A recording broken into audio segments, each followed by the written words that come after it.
Hello and welcome to Portfolio Watch. I am Fifi Peter, standing in for Guguletu Mfupi today. Our topic is an opportunity that is too big to ignore. Investment options in Africa are as diverse as the 2,000 languages and dialects spoken. To help us make sense of the offerings in Africa are Victor Mupunga, who is the research analyst at Old Mutual Wealth Private Client Securities, and Christopher Gilmour, an independent investment analyst. Gentlemen, welcome to the show. So in Africa, as we have laid the topic, the diversity of the continent, but it's also the second fastest growing continent, only second to South Asia, as I understand. So that would mean investors should be pouring or piling to get into the continent, yet we're not really seeing this. Victor, your view?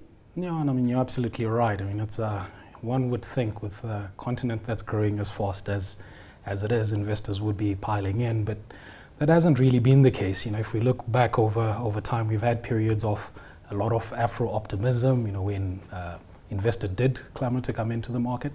And then we've had periods where, you know, investors are not really keen on Africa. And right now, I'd probably say it's fair to say investors are lukewarm about Africa. They're not really getting excited about it, and there are several reasons for that, and I think you alluded to it in your introduction when you said you have over 2,000 languages and dialects spoken across the continent. You have 54 different countries, so the narrative that you build on the African story, whether it's positive or negative, is probably a function of where exactly you're looking.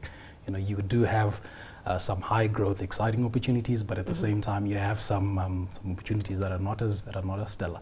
And a lot of that has to do with the underlying economies themselves and their reliance on commodities to some extent, which we certainly can touch on.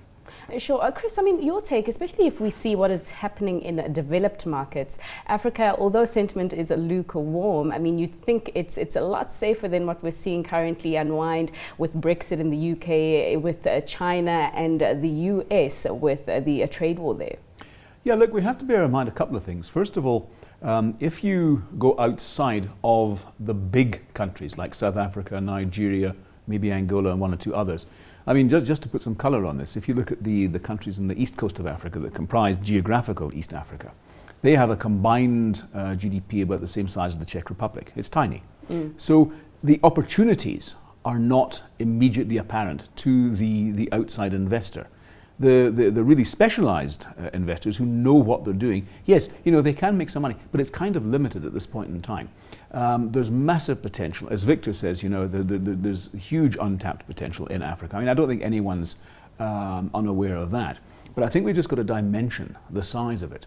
Africa as a whole, I mean, you've got a billion people in Africa, and it's growing. It's the fastest growing continent on Earth.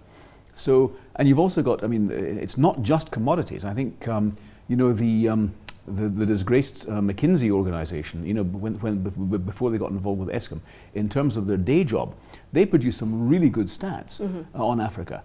45% of the African population is actually in consumer-facing industries. So, you know, there's an awful lot more than just commodities there.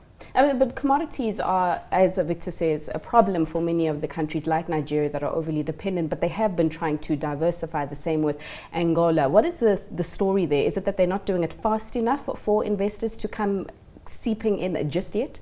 Yeah, look, I think it's probably that. So, in being heavily reliant on commodities obviously is a blessing and a curse. You know, in the early 2000s, we saw the good side of that, and that you could easily piggyback off the growth in China. But now that China is not growing in excess of 10% anymore, you certainly need that diversification. And to some extent, you have had some diversification. So Chris spoke earlier on about Angola and Nigeria. We've seen them coming off in terms of growth, you know, post the oil price decline.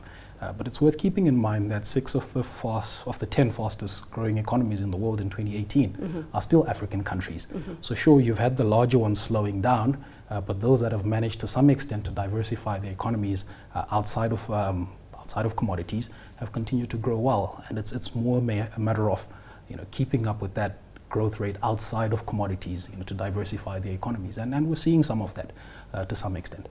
I mean, could the fact that there's a lack of the ability to easily trade amongst African countries and do business amongst African countries be a reason why many multinationals are, not as strongly or don't favor Africa as strongly? I mean, right now you've got conversations amongst the continent about really getting serious in terms of boosting intra-Africa trade. Could this possibly be the panacea that gets more companies to come in? Well, it could be, but I mean, the scale of the problem is huge. I mean, Aliko Dangote from Nigeria has been very vocal on this very subject. I mean, just getting a visa to go from one country to another is incredibly difficult.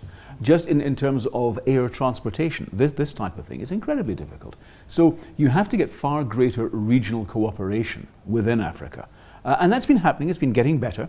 You have to get far greater ability to move goods and services. I mean, when you see the kind of the 5 kilometer long truck queues trying to get into Zambia, you realize that in certain countries, they're more interested in little bits of extortion at border posts than seeing the big picture, getting goods through. So I think getting greater degree of transparency, greater degree of development, of cooperation between countries, it's getting there, it's taking time, but it's immensely frustrating both internally and externally. If I could add to Chris's point, I mean, just to put that lack of intra-Africa trade into perspective, I think the amount of trade, total African trade, that is within African countries is about 11%. Sure. Compare that to Asia, where that number is 50%, and in Europe, 70% of the trade in Europe is for countries within Europe. So we have a long way to go in terms of intra-Africa trade. And the border posts that Chris alluded to, I mean, that's certainly easy pickings. What do you make of the regulatory environment? I mean, quite often comments are made that there's too much of red tape here. We had companies that ultimately say that corruption or paying bribes is a tax to doing business here on the continent. I mean, your take on the regulatory environment and how it's perhaps stalling more companies coming into the continent? Yeah, no, so that speaks exactly to the lack of ease of doing business, the difficulty in doing business. If you think of the EU as an example, there are many regulatory bodies that cover the entire continent. So if you get approval with that regulatory body, you're able to trade your product in any EU country. And we don't have a lot of that in Africa. You would have to apply to the regulatory body of each country for you to be able to trade. And you mentioned earlier on the lack of multinationals that operate across the continent. And I believe that's one of the reasons why you don't have that, because they're not easily able to trade in that 1.2 billion market. Each country has its small population, and you don't benefit from the scale of having 1.2 billion people on the continent. Chris, I mean, before we drum down into specific stocks that have been venturing or companies that have been venturing on the continent, your take on the regulatory environment, and perhaps add to that some of the political upheaval that we have been seeing on the continent and how that's also clouding investment decisions. Yeah, no, to add on to what Victor was saying, I mean, if I can give you an example, I mean, I remember Whitey Basson, when he was running ShopRite, used to give us many examples of how difficult it was to get people to do relatively low-level jobs in certain countries, just in terms of getting the visa requirements in place. And many other countries, certain companies, in terms of, rather than going up by road or even rail, where rail exists, they would actually go around and circumvent it and go but through other ports. So, it's unbelievably difficult and circuitous to try and actually do things on the continent. Even when you've got roads, sometimes, well, very often, the roads aren't in particularly good order. So, there's an awful lot of work to be done. And as Victor says, this is not a seamless journey. This is not a common market. Sure. It's time now to look at the specific stocks that are making their waves through the continent.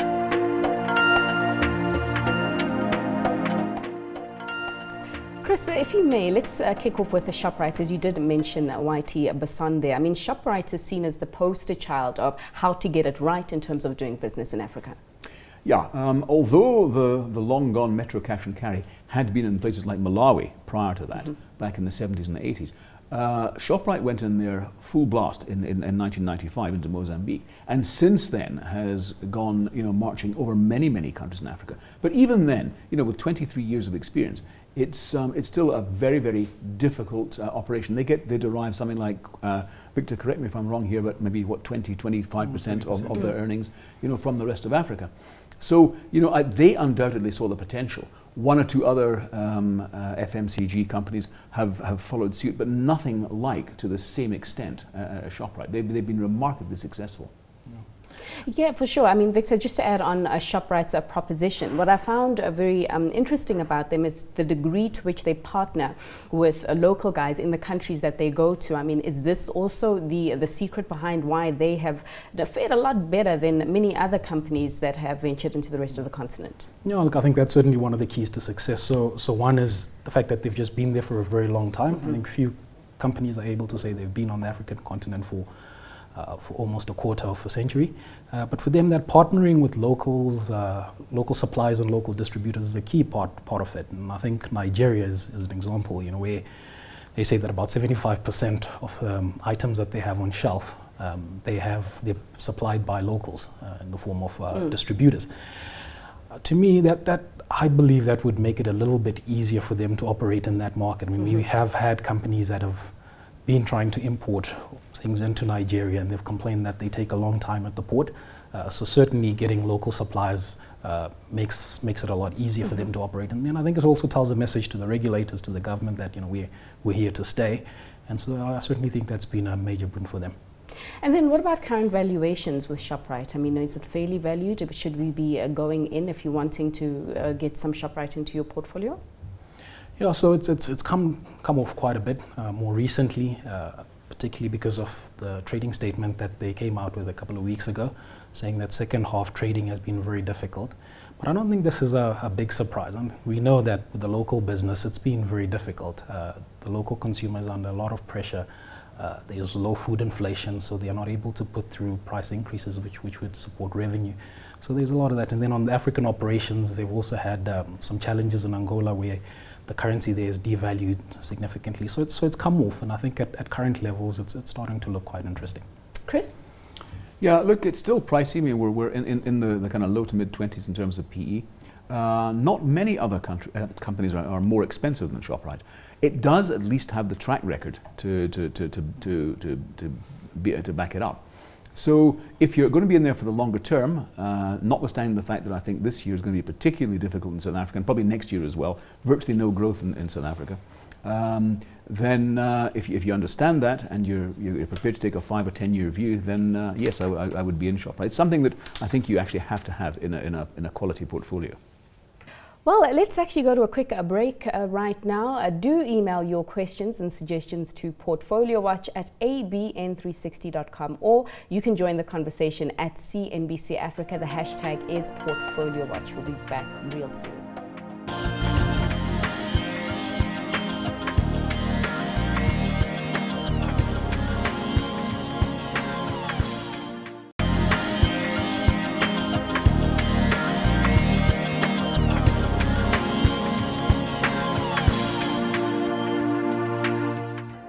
Welcome back to Portfolio Watch. Our topic today is an opportunity too big to ignore, and my guests are Victor Mupunga, who is a research analyst at Old Mutual Wealth Private Client Securities, and Christopher Gilmour, an independent investment analyst. Now, gentlemen, we were talking about the FMCG space essentially before we went to the break, looking at ShopRite. ShopRite has been on the continent for a lot longer than the other players, so perhaps it's used experience to get it a bit more right than others. Tiger Brands, on the other hand, is seen as an example of what not to do when you're venturing outside of home. Chris, your take on Tiger Brands? It's my least favorite FMCG company, I'll tell you that straight up. Look, they're suffering from a succession of incredibly bad top management. I mean, we had the scandal with the bread crisis. We had the Dangote flour mills story, and now we've got listeriosis. Sure. I see Tiger Brands as a company that's much more of a cash cow these days, and I think that's really where its forte lies. I think if they go back into Africa, they'll be punished. They've demonstrated a really exquisite lack of knowledge of how to do anything in Africa at all, frankly. I mean, when you saw what they did with the gala sausage roll in Nigeria, it beggared belief that you could actually be so ignorant of local requirements. So I think they're going to struggle to get over this enterprise food story. I think credibility has all but been lost.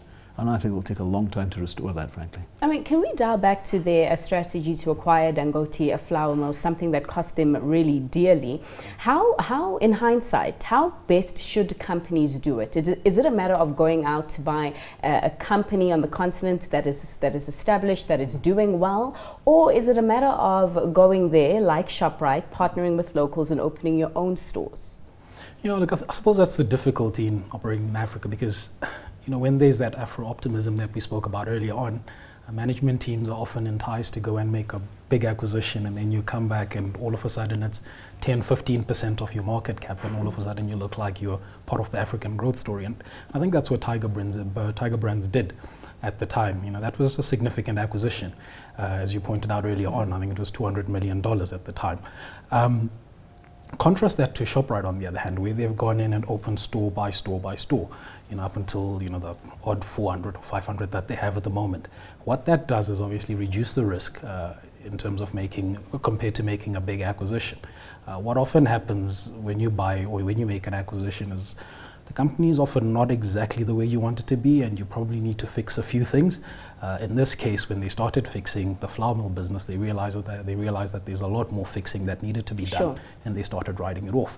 So I would probably opt more for companies that do bullet acquisitions, as they're often called, as opposed to doing a big bazooka, which ends up being a significant taking away significant time from management. So it sounds like Tiger Brands is a stock both of you are not too keen on in your portfolios. Well, not at the moment. I think you can probably, their competitors are probably better placed at the moment. All right, but let's stay in the consumer space. I mean, because the rising middle class is something that's quite often spoken about as an appeal for doing more business on the continent. And we talk about Vodacom in the telecoms space. I mean, when we talk about successes in telecoms, MTN is usually one that comes up as most people's favorite, but you're leaning towards Vodacom. Victor, why? I think if you look at the telcos, that they actually give you a very interesting take on how to operate in Africa. If we think of Telkom as an example, they went into Nigeria, probably 10 years ago, and they ended up losing in excess of 5 billion out there. And then you look at MTN, on the other hand, I'll probably say they've had mixed success. Initially Nigeria was doing very well for them. More recently it hasn't. And if you look at the share price, they've actually gone nowhere for the last 10 years. Then you look at Vodacom, on the other hand. It's not often spoken about as the African growth telco story, but they've done exceptionally well over the last 10 years. They've doubled, whereas MTN has gone nowhere. So from a contribution from Africa, Vodacom rather doesn't have as large a contribution as MTN. But if you look at the regions where they operate, I think it's DRC, Mozambique, Lesotho, Tanzania, and then now you've got some exposure to East Africa in the form of Safaricom. I'd say those are less volatile markets to operate in, and so it's a lot more attractive African growth story compared to MTN, without some of the risks that come with MTN. Chris, your view on Vodacom, and especially after that Safaricom buy? Yeah, I agree entirely with Victor here. Look, I mean, Vodacom, they were saved from themselves in many ways, in the sense that their parent company didn't allow them to go and do the kind of huge, big incursion into the rest of Africa that MTN did. And MTN, as Victor says, got badly burned, with $5 billion fine from the authorities. That was subsequently reduced, we know that. But nevertheless, I think their acquisitions within the 5 or 6 countries that they operate in have actually been much more cleverly thought out in many ways. And if you look at their home base in South Africa, it's way better, in my humble opinion, than MTN. So I think if you're looking for a telecom stock and one that's a nice dividend payer, at the same time, you think of the kind of capex that they're involved in, and yet they're still able to generate that kind of dividend is quite phenomenal. Yeah, and especially with the growing mobile money market, and although the sector is very fiercely, or the competition in the sector rather is rather fierce, there's still a lot of room to grow. Multi-choice now, it's not often spoken about. When you talk Naspers, you talk Tencent, but multi-choice is an offering on the continent. What is the appeal? Yeah, so you're right. I mean, I think when most people think of Naspers, we immediately go to Tencent because they make up more than 100% of the value of Naspers. But as a standalone, MultiChoice, which is owned by Naspers, it's actually a significant business. They generate almost 5 billion in profit, and they have 13 million subscribers across the continent, half of them coming from South Africa. Most recently, the company MultiChoice has done quite okay, but if you look at the market where they're operating, it's an incredibly difficult market. Sure. Partially because of the new competitors that are coming into that market. There's now the Netflix, Facebook Live, and then you have the free-to-air channels as well. A lot of the programs that they show on their platform, they pay for them in dollars, and yet a lot of our subscriptions are paid for in emerging market currencies. So when you have the dollar firming, as we've had over the last few years, that hurts them significantly. Sure, but Naspers has tried to kind of disrupt the industry itself by coming up with Showmax. But Victor is right, the subscriptions are expensive, as we have seen our DSTV bills go up quite a lot. But Chris, your take on MultiChoice, and especially as they are trying to defend themselves from the disruptors through Showmax? Well, you've put your finger on it. They're incredibly greedy. Look, and you can, I think, back this up. You travel a lot more in the rest of Africa than I do. The subscriptions you pay north of South Africa's borders are significantly higher than what you pay here. They're already very, very expensive here. So I think the vulnerability that MultiChoice has is in the longer term, when more and more people have got access to cheap broadband and reliable broadband, and you can get live streaming. I was recently in the UK. You can get Now TV, which is Sky in terms of its broadband. You can get the same kind of thing that MultiChoice offers you here for £18 a month. It's less than half of what they charge here. That gives you an indication of the kind of abnormal profits, shall we say, that they're making here. So, and I think they're cognizant of that. They've lost 100,000 subscribers in the past year. So we are cautious on MultiChoice. Let's go to the banks now. The Absa Bank has recently rebranded itself as the Bank for Africanacity. So they're really trying to expand across the continent and make themselves a pan-African offering. What do you take, or what's your take on Absa as a stock to watch? Yeah, so from a contribution from Africa perspective, they do have a reasonable contribution from there. I think it's just over 20% or so of earnings that come from the African continent. And they certainly are focusing on that. With them separating from Barclays, you spoke about the rebranding earlier. One of the things that they're certainly pushing within that rebranding is to say we're an African bank. And I think as far as growth for them going forward, they certainly have to fix the South African business, because over the last few years they have lost some market share. That's probably a function of the parent company, what the parent company was imposing on them. So once that is fixed, I would imagine that they also have some leeway on the rest of the continent, because they certainly can tag along with a lot of their corporate clients who are moving from South Africa into the rest of the continent. They're driving a lot of innovation behind their offering now, teaming up with the likes of WhatsApp to make the bank more trendy and more appealing to young people, which we do understand in less than 2 years or so are going to be the largest working population on the continent. Your take on your former employers there, Chris? Look, I think they have phenomenal potential in the longer term. I think we need to see a kind of new top management coming in there to actually grow that business, to get a bit more energy coming into it. But as Victor says, I think they're well placed. They've got a very, very good footprint in there. As far as the technology is concerned, one of the phenomena that I experienced in Absa is that they've got an awful lot of really good technology, first mover type of technology. It's in the execution of that technology. Let me give you a classic example. Tap and go cards. The ability to just touch it onto the thing and go. They never really developed that properly, and they've let their competitors do it, and yet they were first into the market. Very strange, and that may come back to the dead hand of Barclays, I'm not entirely sure. But I think there is nonetheless huge potential within the rest of Africa, and they probably still have the best footprint of any of the big banks. But if you look at the share price of Absa relative to Standard, Nedbank and FirstRand over the past 10 years, it's been absolutely dismal. So I think at these levels it's cheap, and notwithstanding the fact that the local operation will probably languish for a while yet, I think the rest of Africa offers good opportunities. Yeah, and certainly one that people will be looking at. Victor, you wanted to add to that? No, I was going to say, just the valuation argument to say, amongst the top 4 banks, that's certainly the most attractive, but I think that's investors factoring in some of that uncertainty around their local market share and the fact that it's not yet exactly clear what their strategy will be post them separating from the parent company. Right, now let's leave it there for now, but before we wrap up tonight's program, we do have some questions for you from our viewers.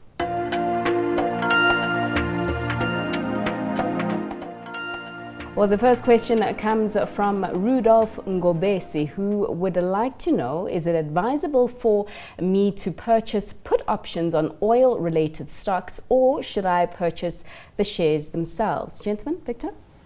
Yeah, I suppose it depends on his outlook on the oil price. So typically when one purchases a put option, they're expecting the share price of the underlying asset to go down, and then they'll be able to sell it at the agreed strike price. Whereas if you buy the share, you're expecting the share price to go up. So depending on how he's viewing the oil price going forward, that will probably determine which of the two we should get. I must mention though that it's very difficult to forecast a commodity price, certainly over the short and medium term. I wouldn't venture to speculate where the oil price will go in the next few days. But I think given where the rand is at the moment, and with the oil price around about $70, I think where it is at the moment, Sasol is certainly looking cheap. All right, well, let us actually take another question from our viewer. Besides Sasol, what other shares would you regard as typically oil-related stocks? Chris? That's a bit of a problem if you're just looking at the JSE. If you go beyond that, there are plenty of stocks you can get into, things like BP and Shell and stuff like that. But within the JSE, you're very, very limited. So Sasol is obviously the big one that you're looking at. Then you have really, really speculative things like SAC oil, for example, which is in the exploration sector. And I don't even know if it's still listed. Owando, the Nigerian operation that was dual listed between. Got in a lot of trouble there. Yeah, and this is I think this highlights the problem here. It's a notoriously volatile sector. Very, very. You really have to know what you're doing. So to answer Rudolph's question, do you go into directly into oil or into something that's a derivative? I think it's volatile enough as it stands without getting involved in derivatives. Thank you once again to my guests, Victor Mupunga and Christopher Gilmour, for sharing their insights. And thank you for tuning in. Email your questions and suggestions to portfoliowatch@abn360.com or join the conversation at CNBC Africa using that hashtag #PortfolioWatch. From me, Fifi Peters, until next week when Gugulethu Mfupi will be your host again. Same time, same place. Cheers.